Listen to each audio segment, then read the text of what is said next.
So you can't say that I you didn't don't know. participate in any of those meetings with the diplomats. So I am constrained as to telling the public what was discussed.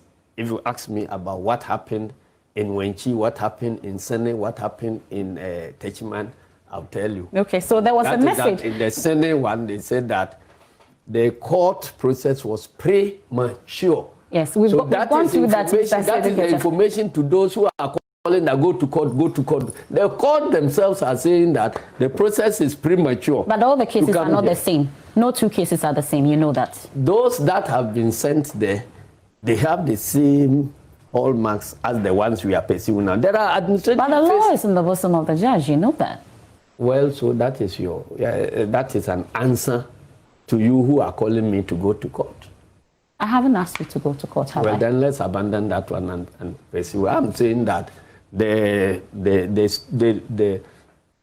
court of public opinion, very, very important. In fact, what we are doing here is part of the process of seeking redress. Because anybody who had any doubt about what was happening in Techiman, but now it should be clear that, look, Electoral Commission says the declaration you can make to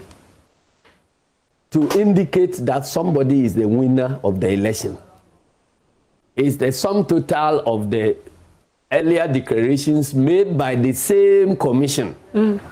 So you cannot, the same commission cannot make a declaration at the polling station, which is the primary declaration, and then come to do totals which disagree with the declarations at the polling stations and hope that that wrong declaration will stand, and then you proceed to do gazetting and think that it is right. If they know that what they did there is right, why are the security in Techiman? Okay, so why is it that they are threatening our candidate? In fact, your candidate is being threatened by yes, he has been attacked twice.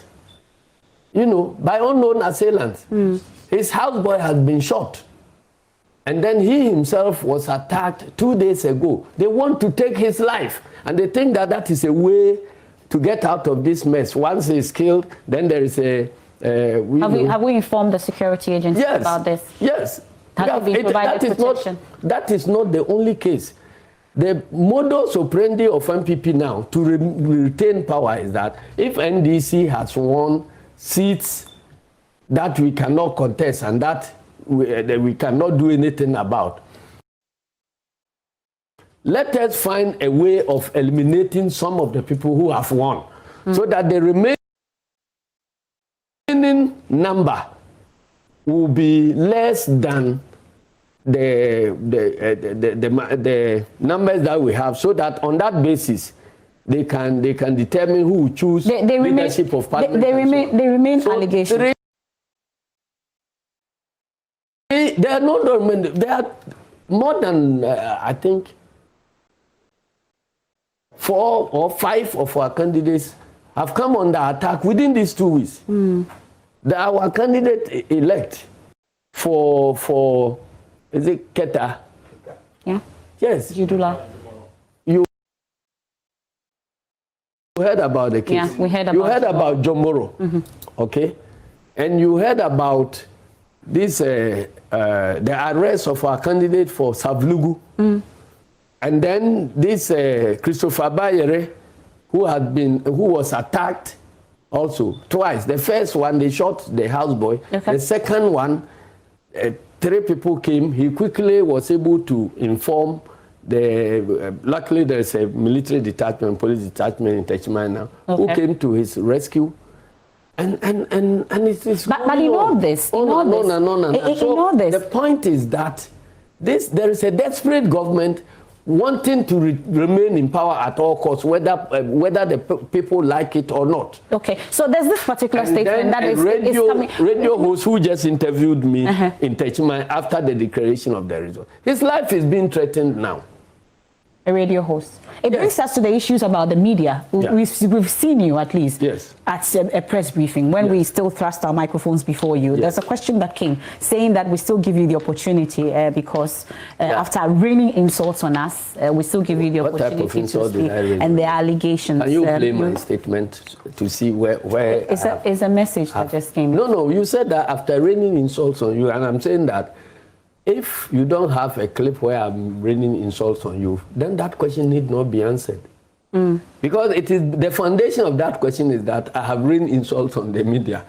And so if it is not true, and you can prove to the person who is asking that indeed Asiedun Kete has not rained insults on the media, so your question does not arise, then I don't need to answer that question. Okay, so you haven't attacked the media in any way? You said you saw me, you were there with your microphone. Can you play back the session of my speech which attacked you?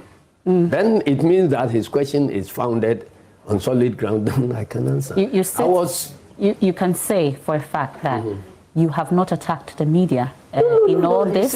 You see, I have said that I feel disappointed in the conduct of a session of the media in all these elections, because we heard radio, television, and other media houses mentioning figures.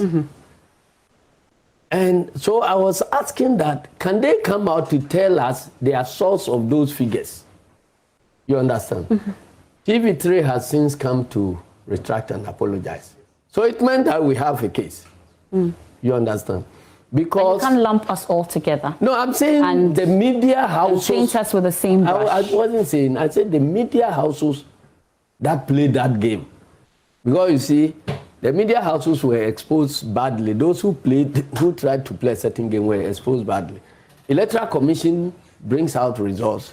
Then you come out to say that they are consistent with what you have picked. Their figures have picked. Then the commission itself comes to change their figures. So... But the media is not the commission. We work at the regional coalition centers. Please, that is not true. How is that not true? Let me tell you. The commission, if any media house wants to do very diligent work, you can send people to the constituency coalition centers or even polling stations. And that when these results are declared, they are announced, and then if you have your collation, as I've said, a collation can be done by any media house. Then you can say that the basic data we picked was from here or there. Exactly. But you can't come and announce, one day some media house announced that MPP had won 149 or so polling stations. And they were asked, where did you get those figures? At what point did the Electoral Commission tell the nation that MPP had won 139 polling stations? And it was found to be complete fabrication. You understand? Because you didn't pick it. And that's just one media house. Right? It's not just one media house. Other media houses were repeating other things. You understand? Which were later found not to be figures they picked from the Electoral Commission at all. They just wanted to confirm. Where did they pick it from? Well, you could ask them. So my question was, they should come out to tell Ghanaians their source of the information, because it is not consistent with what happened at the polling stations. But your supporters thought that by that statement, for instance, you were lumping all the media together. And since then, some media personalities have come under a barrage of attacks, both on cyber. Who have come under barrage of attack, their conduct have been cited, and the evidence has been shown that this is what you said. Where did you pick it from? So if you can't justify, then you were lying to the public. So you justify the attacks on their person? No, I'm not saying justify an attack on anybody. I'm saying that Ghanaians have the right to scrutinize the work of the media, the same way as media can scrutinize the work of anybody. So you cannot be above scrutiny. So the public can scrutinize your work. So if you are reporting things that are not factual, the public can question you. The same way that you can question everybody in this country, including presidents, general secretaries, everybody. So we also have the right to question your work. And I was saying that, look. But sometimes you question based on evidence, right? Yes, that was what the questions I raised. Traditionally, if a media house claims that we have this report from the Electoral Commission, then it can be traced to the Electoral Commission. But when you announce figures and say that you got them from Electoral Commission, and later it is found to be that you never got any figures from that Electoral Commission, why do you think you should go scot-free? You shouldn't. You should bear the brunt of your lies. By being attacked, right? Who has attacked whom? Okay, so we'll get into that. It's a part that we'll get to clarify. But let's take the next part of questions at this point. Time is running out on us. But we have WhatsApp. This one says, my name is Mahmoud Abdullahi from Kumasi. Please, I want to know, what's the NDC's next line of action after the nationwide demonstrations? This question keeps recurring. Thank you, he says. And then there's another one that says, we undoubtedly do not want to stifle people's right to protest as spelled out by Article 21, 1D. But these few days, none of the protests seem to look like civil demonstrations, unless you tell us that the new way to protest peacefully is to bend ties and block roads. He goes on to cite some other, incidents there. We'll go for another one. Why are they calling for? We'll get you to answer them. Kofi Owusu from Aswansi Kumasi says, please, can you ask the General Secretary when the leadership plus their families of the NDC will join the demonstration so that we, the citizens, will know that it is worth it for us to join the fight for what they claim is a cheat, he says. Abdulaziz Nindo Katochi in Tema says, please, I want to ask the General whether he still stands by what he said in 2012, that every idiot can go to court. So you're asking me to go to court because I'm an idiot? It's your comments that came to haunt you. I said, you said that. You yes, said any idiot can go to court. Any idiot can go to court. Mm-hmm.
Those who don't understand it may have a problem with logic. Okay, explain to us.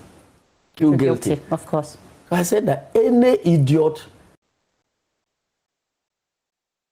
can take you to court. Okay. I've seen anybody trying to file a process in court and they say, because you are not wise, we will not accept your process.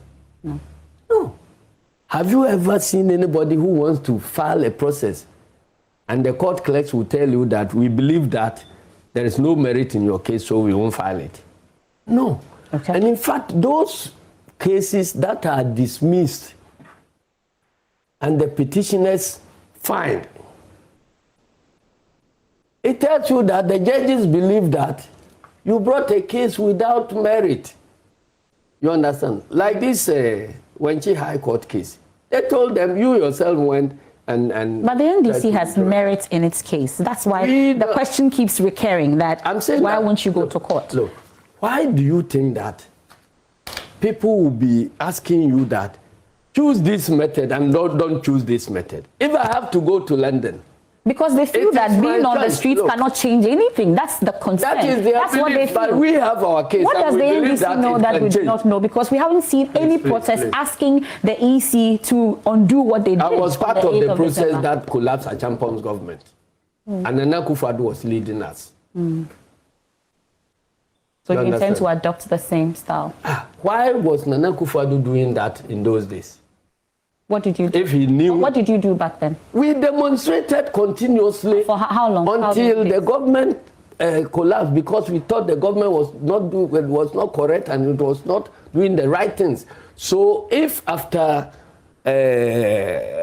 whatever, if this government insists that they are still holding on to these flawed election results and declaring themselves presidents of this nation, their protests will continue till the right thing is done, because but we we will not know, allow illegitimate presidents to be running. At least the little history I know is that a Champon government was overthrown by a coup, or is that not the case? Yes. Is that what you're calling for?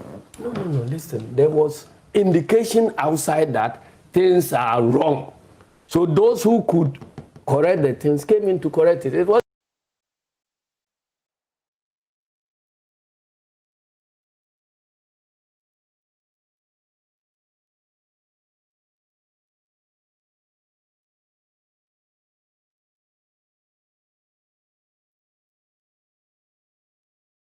it was a palace coup, like a president, what do you call it? Was president, did he? Then let us look at the figures. But he did not declare himself We as are saying president. that If you have an issue, you take it up with the EC. He appointed the electoral commission. You appointed Charlotte to say. And we told him that. We told the whole nation. My first statement was that the purpose of this appointment is to make sure that Nanado retains power. Was that the same reason why you also appointed? Because I had worked with Jean Mensah, I knew then, and I still know her level of competence. And I didn't think that she was competent enough to handle elections in this country. And I said so in those days. Everything I have said has come to pass. Have you heard any chairperson of electoral commission announcing results, the following morning he said, I've made a mistake, you issue a statement, another day he comes to correct, another day, more than 5 corrections of the same result? Don't we have elections that do not have errors? We've had Afarijan, for instance, say that elections, there are errors in every election. Afarijan has never announced election results which he has subsequently come to correct. And what we are asking for, you see, if Charlotte say, excuse me, Jean Mensah had listened and followed the processes laid down by previous commissioners from 1992 to date, we would not be in this mess. When she started to abandon the peace-building mechanisms within our electoral process, and we were talking, everybody was urging her on, and we said this will create a problem. You cannot abandon the IPAC process and hope to have peaceful elections at the end of it. You will make mistakes. She abandoned the IPAC Yes, she abandoned you reduce IPAC into information, one-way information giving forum instead of a consensus building forum. We complained about it. I stopped attending IPAC for, more than a year before the election. Couldn't that be the reason why? No, because I would not go there for the purpose of sharing ideas about how to proceed, and you come and impose things on me and get down there to announce in radio that this was the outcome of a meeting. I will not be part of it. So I told them that I cannot be part. And they abandoned the IPAC process. When she declared that she was not responsible for explaining to anybody about the work she does and so on. And Ghanaians were joking. This is what it has brought. Okay, but so there was a question I was asking whether you describe these demonstrations as peaceful when you are burning ties amongst others. And there's another one, you can box the two together, where we are going to see your family members, leadership of the NDC, having their families. If you want him to come here, you come here, and the viewer. This is not, are we having a protest here? Huh? This is not a protest. He says, why? My son is here. He says your family members are not joining a protest. So if you say he's here, we are not having a protest, are we? Is this a protest? They are in the trenches. They are part of the process. One of my sons is in Techimai already for tomorrow's protest. Okay. So those who don't know my sons, how are they saying that my sons are not part of it? And this is one of them also standing here. He's also in the process. And let me tell you, this whole struggle is not about John Mahama becoming president. It's not about NDC ruling this country. It's about protecting the sovereignty of this nation and protecting our independence. So if anybody thinks that this is a protest, John Mahama's protest, so I don't care, let me stay behind, then you don't understand what is happening. Because you see, we are in a democracy. What is the difference between democracy and the other is dictatorship and other system. Democracy, one of the biggest, defining characteristics of democracy is people who have the right of self-determination. They choose their own leaders. And the right to choose your own leaders is an inalienable right. It marks the difference between democracy and dictatorship. In dictatorship, you have no right to choose your leaders. And the process of choosing leaders, the mechanism of choosing leaders, is free and fair elections. So when you have a democracy in which elections are being compromised, and you sit there thinking that this case is about John Mahama because he is a candidate, I'm not a candidate now. You are sacrificing your own sovereignty because if we allow this to stay, all that you are saying is that 30 million Ghanaians don't have the right to choose their president. It is Jim Mensah who can choose a president and impose on this country. If a democracy moves from elected leadership to selected leadership, then it is no longer a democracy. I have a quick break before we wrap up the show, but quickly, I want a very brief answer. Yeah. Your candid view. Do you think that the NDC and your agents on the ground were vigilant enough? Do you think you let your guard down? The challenge we are mounting is not about the work of our agents. I'm just asking a direct question. I want a direct answer. They did not let us down.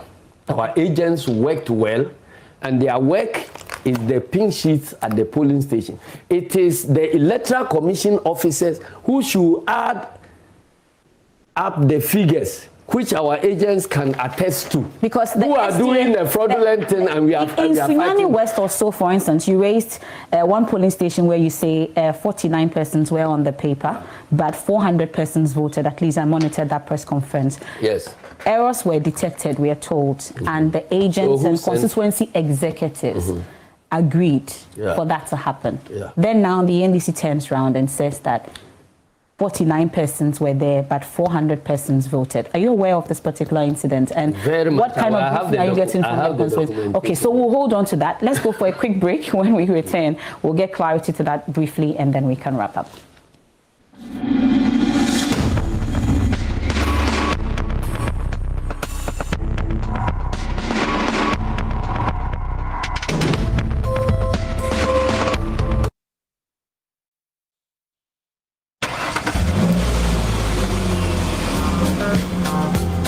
The small size of motorcycles make riders vulnerable. Your head is the most delicate part of your body. Your head is not much harder than a watermelon. In the event of a crash, if your unprotected head hits the street, you could suffer head injuries. Crash helmets are designed to guard against severe head injuries in the event of a crash involving a rider. As a rider, before you set off, wear protective clothing and a high visibility vest so you can be seen during the day and night.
This conversation with the General Secretary of the NDC, Johnson Asiedu Nketia. So welcome back. And you're making a point, but let me quickly, we need to really bring in the audience questions. There are a number of them that we need to get into.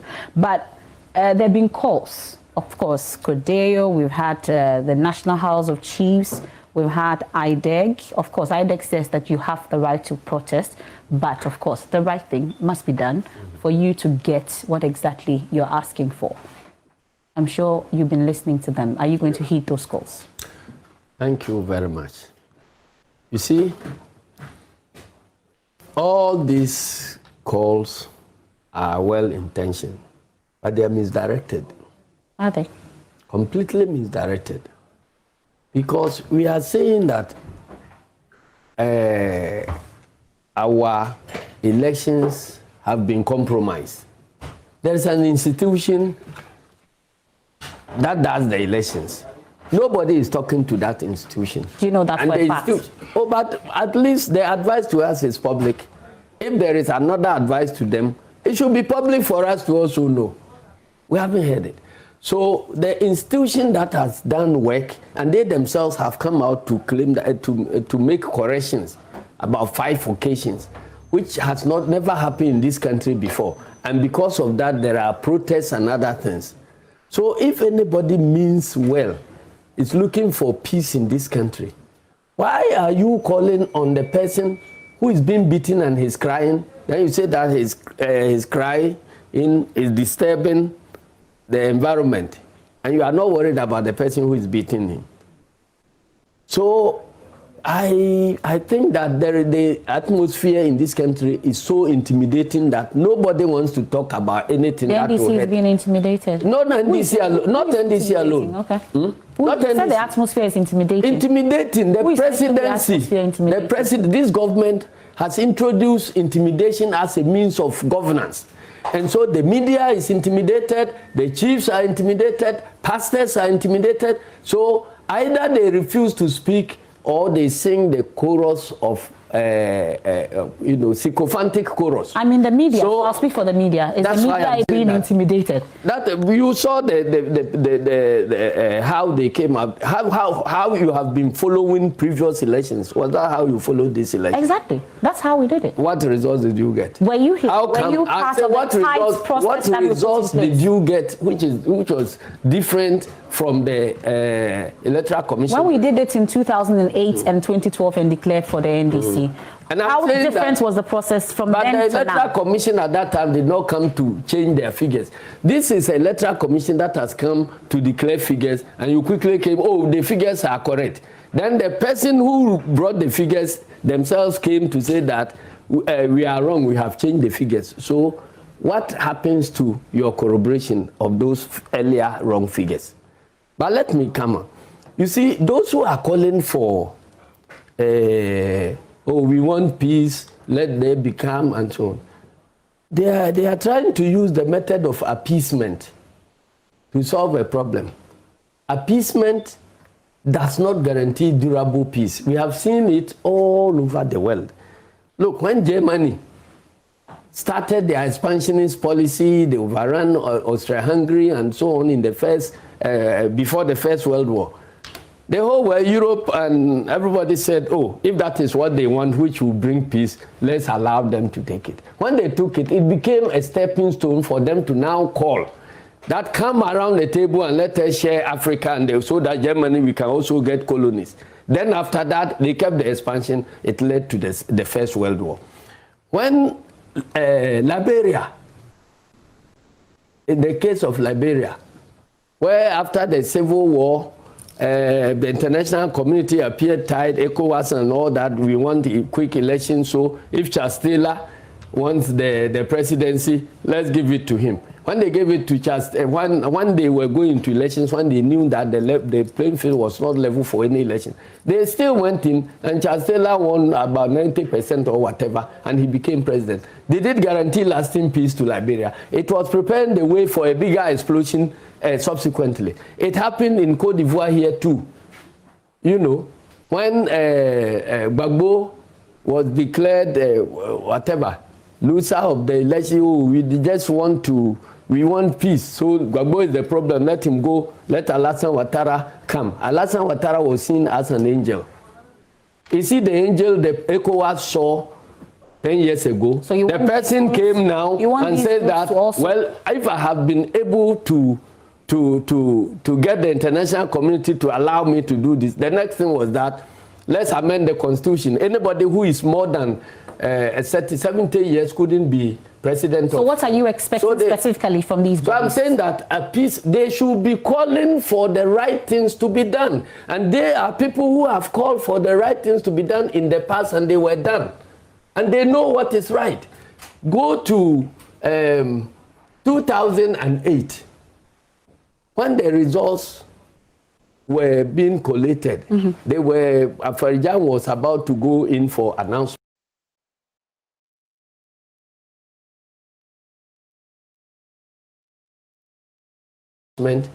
Then he informed all the political parties that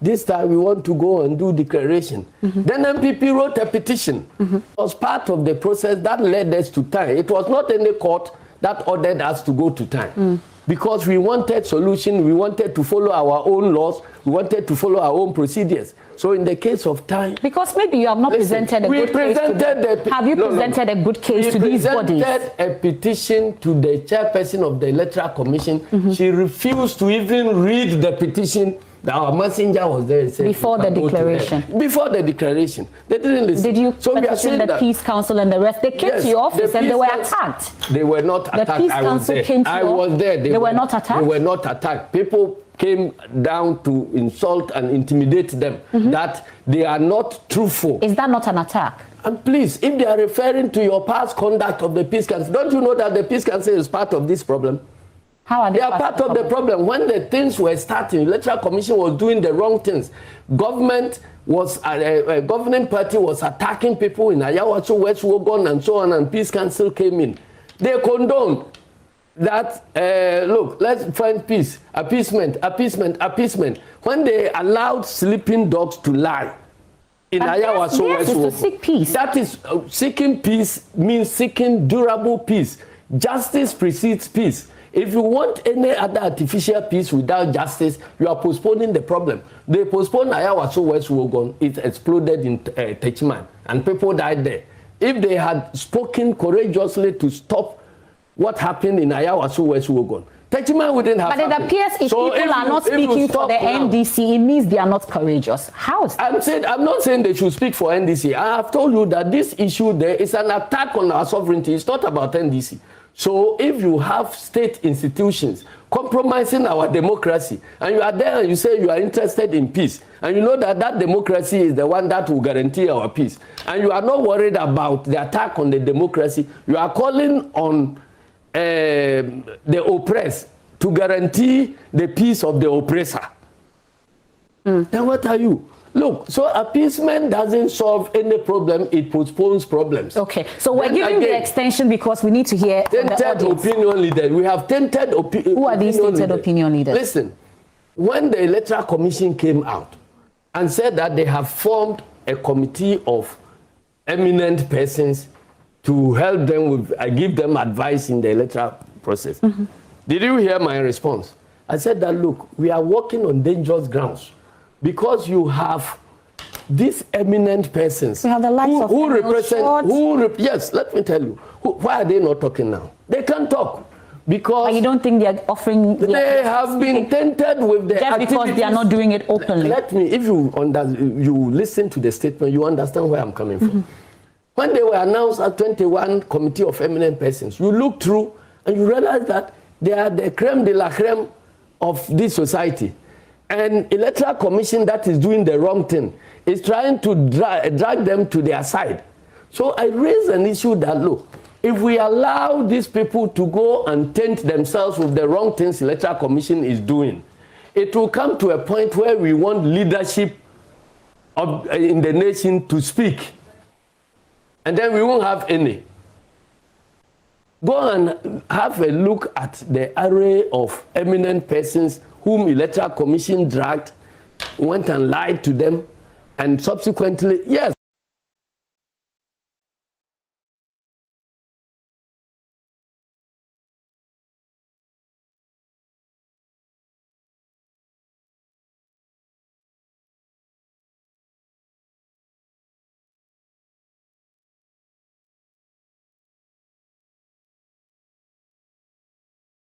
The documents were These there. are eminent men, like you've said. Yes, and the Electoral Commission went and lied. Take some of the questions that have come in.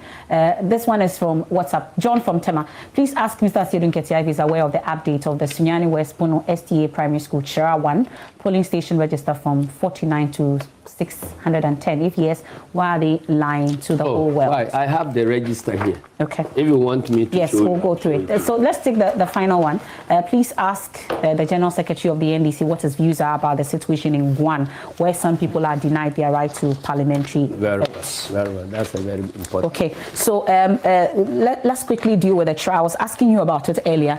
What update is he talking about? Briefly, we have to do that very briefly. This is the polling. This is the register. We have 49. And exactly what I was talking to you earlier about, that your executives, from our findings, your executives, party agents, agreed to that. They were told that there was an error, and that they all agreed to it, that it was actually 400 persons and not 49. It's not 400 persons, it's 49. So where the others, this is the register that was used for the election. So the others, when they came, which register were they referring to? Okay. So there was another one no, also it's not on correct. That one. Nobody says it's an update. These are all people who are being misinformed. Okay. So this is the register. Let's talk about one. We really have to wrap up. I have just a few minutes. One is gerrymandering that went wrong, and it has created a problem. And we've heard from the EC explain a GNA report I've just seen earlier, just before I came on air. That's the paper I'm looking for. Mentioned that the processes have been triggered for that to happen because the life of this parliament was going to expire. So if they had put it in, there was no way they would have been able to create that. They had all the space to do what they claim they don't have time to do now. And we were warning them from that time. We were in court about this we used to call the place SAL, Central Kofi, Akpafu, and Lolubi. It was an attempt by MPP to win Hohoi. And so they cut when they were creating the OT region. Against the constitution, they decided to split Hohoi constituency and allocate parts. Unfortunately, I'm really out of time, but I need a final brief 30 seconds assurance from you and a call to your supporters, for instance, in terms of calm and peaceful protests as you go on. If my call is that it is their duty, their responsibility as citizens to rise up and defend this democracy, defend the sovereignty, and defend the independence of this country. So the independence and sovereignty of this country is under attack. If they allow these attackers to go free... Should they do it peacefully? If they allow these attackers to go free, then they are sacrificing our democracy. Attackers to go free? Yes, those who are attacking our democracy. So the correct things must be done. And until the correct things are done, a looter continue, victory is... You haven't said that should be peacefully, done peacefully. You haven't said that it should be done peacefully. Oh, but did I indicate that it should be done violently in the first place? But I'll need you to say that. I'm saying that a looter continue and victory is certain. Thank you very much for your time this evening. That's the General Secretary of the NDC, Johnson Asiedun Ketia, my guest here on The Probe. Make a date with me another day, next Sunday for another edition of The Probe. I am MF Apao.